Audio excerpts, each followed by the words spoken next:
So this Hamas terror attack obviously dominating the news for the past week. And the implications of it, the unintended consequences of it, are going to be huge throughout the rest of this year and perhaps into next. The murders of children will do that. And Hamas did slaughter children. There are pictures of it. I'm not going to show the pictures on the No Spin News. You want to see them, they're on the internet. But there's no doubt about it that these savages went in to a kibbutz. They beheaded little children. And once you get into that zone, there's no coming back. And that is the subject of this evening's Talking Points memo. So this is 9/11 repeated, the Hamas attack, and the world is processing it. A new Fox poll shows 68% of Americans support Israel in the conflict. 32% do not. Well, who are those people? How could you not support Israel when Hamas is a terror group already designated? They attack and they behead little children. I mean, who are these 32%? So they are almost all progressive leftists with some right-wing isolationists. That right-wing isolation group is small. The progressive left is not. So one of the leaders of the progressive left is Bernie Sanders, and here's the statement he put out. Quote, "The targeting of civilians is a war crime no matter who does it.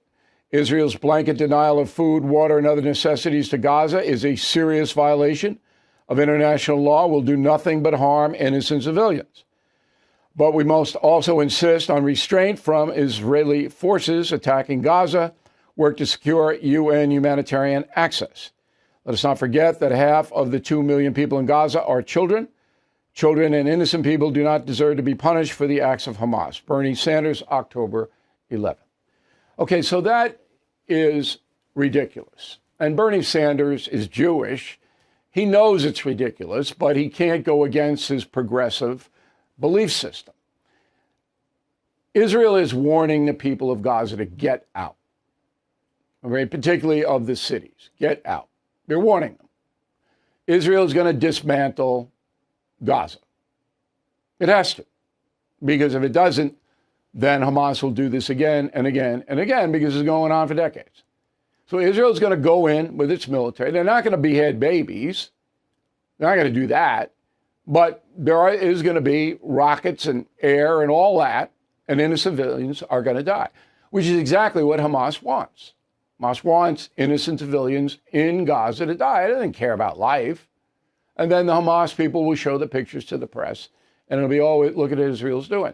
We all know what this is. This is a horrendous, bloody game. That's what this is. So Bernie Sanders, I mean, I don't even listen to the man anymore. He's so far out there. Israel has a right to defend itself, and at this point in history, its defense is, we're going to destroy Hamas once and for all. Would you argue with that? Hamas controls Gaza. Gaza is not a country. It's a terrorist state controlled by terrorists. So Israel said, all right, we gave you the land, and now this is what you're going to do, so you're done. We're going to get rid of you. We're going to kill all the leadership. And by the way, the big leaders in Hamas, they're already in Iran. They're already gone. They're not there. So they'll get low-level commanders, but they'll clear out the infrastructure. Yes, there's going to be a denial of power, food and water. There's going to have to be refugee camps, all of that. That will happen. But if you're the leadership of Israel, you don't have any choice. You got to take them out. Have to. So when I hear this kind of stuff, and then there are the stupid people like the Harvard groups. Then we reported on this. I'm not going to go over it again, but there is a substantial minority at Harvard, at Columbia, at every Ivy League school, University of Pennsylvania, that hates Israel because that's a progressive tenet. Israel is a fascist nation. Always been that way. Ever since post-World War II, Harry Truman allowing the Jews to set up a government in Palestine. Palestine is not a country. It's a territory. Okay? And after World War II, the Allies, the victors, said, the Jews need a place to go because 6 million of them were burned to death. They need a place to go. And since that's the Holy Land for Christians, Jews, and Muslims, that's where the Jews went. Okay. Is that unreasonable? I don't think so.